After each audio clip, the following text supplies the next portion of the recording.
بسم اللہ الرحمن الرحیم۔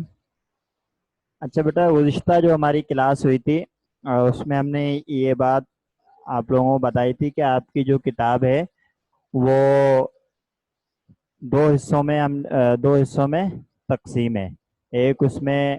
اپنا ایک اس میں حصہ نثر ہے اور ایک اس میں حصہ نظم ہے، ٹھیک ہے۔ حصہ نثر میں جو اس کی اصناف تھی، جو اس کی اقسام تھی ادب نثر کے حوالے سے، وہ گزشتہ کلاس میں ہم نے دیکھی تھی، جس میں مختلف اصناف نثر آپ کے سامنے ہم نے ڈسکس کی تھی، ان پر گفتگو کی تھی، اور جو آپ کی کتاب میں موجود ہے۔ ویسے تو اصناف نثر بہت زیادہ ہیں، لیکن صرف ہم نے ان کو لیا تھا جو آپ کی کتاب میں موجود ہیں، ٹھیک ہے بیٹا۔ جو آپ کی کتاب میں موجود ہے صرف ان اصناف ادب پر ہم نے بات کی تھی، ٹھیک ہے بیٹا۔ آج ہم یہاں پہ اس کلاس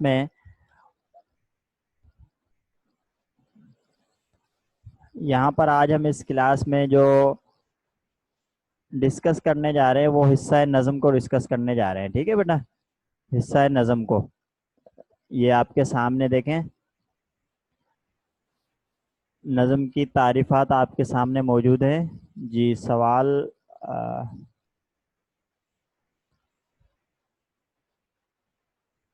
جی بیٹا، اسکرین نظر آ رہی ہے آپ کو؟ اب نظر آ رہی ہے اسکرین بیٹا؟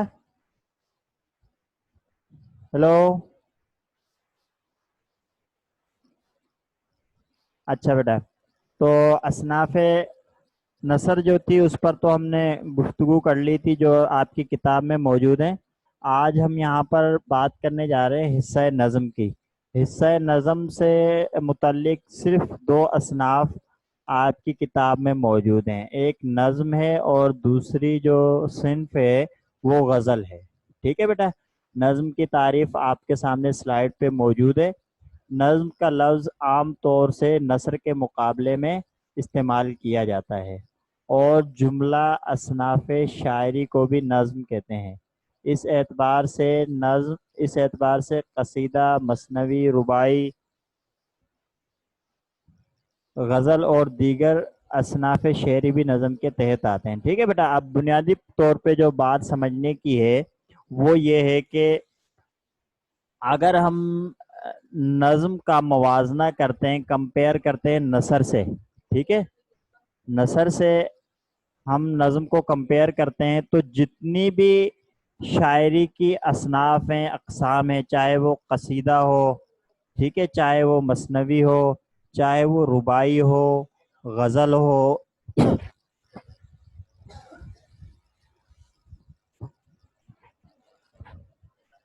کوئی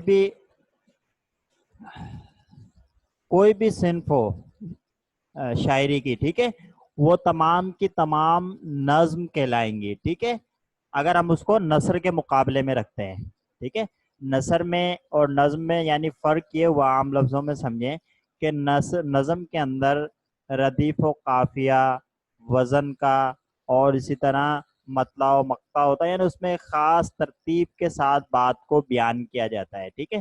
گزشتہ کلاس میں ہم نے یہ بھی بات کی تھی کہ کوئی بھی جو زبان ہے دنیا میں، چاہے وہ انگلش ہو، اردو ہو، سندھی ہو، یا اس کے علاوہ اور کوئی بھی زبان ہے، وہ دو ہی فارم کے اندر موجود ہوتی ہے، یا نثر کے اندر موجود ہوگی یا وہ نظم کے اندر موجود ہوگی، ٹھیک ہے بیٹا۔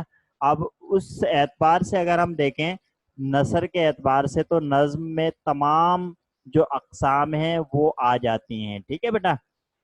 سمجھ میں آ گئی یہاں تک؟ اگر کسی بچے کا کوئی سوال ہے، سمجھ میں کوئی بات نہیں آ رہی ہے، تو آپ سوال کر سکتے ہیں تاکہ ہم اگلی بات کریں، ٹھیک ہے۔